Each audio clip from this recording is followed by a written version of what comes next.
ये हैं Kasvi, class 10th की टॉपर और इन्होंने सारी रिकॉर्ड ब्रेक कर दिया है।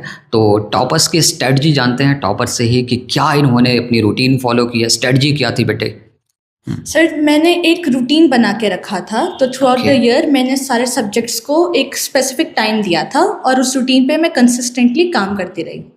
ओके, मतलब एक कंसिस्टेंसी भी मैटर करती है। स्टूडेंट को ये लगता है कि 4 दिन वो नहीं पढ़ेंगे और 3 दिन वो पढ़ के बहुत कुछ कर लेंगे, तो कुछ नहीं होना है बेटा। कंसिस्टेंसी बहुत ज़्यादा इम्पॉर्टेंट है ना? बेटा आंसर राइटिंग कैसी थी आपकी? सर आंसर राइटिंग ना सबसे ज़्यादा इम्पॉर्टेंट होती है जब आप बोर्ड्स का एग्जाम लेने जाते हो। आपको एक ऑर्डर मेंटेन करके रखना होता है और आपको एक नीटनेस मेंटेन करके रखनी होती है। So you can't jumble up too many questions. एक ऑर्डर बना के रखो। आपने एक सेक्शन शुरू किया तो उस सेक्शन के सारे क्वेश्चंस पूरे करो। सबसे ज़्यादा इम्पॉर्टेंट इन्होंने क्या बोला कि एक सेक्शन स्टार्ट करते हो ना तो उसको फिनिश करो, है ना?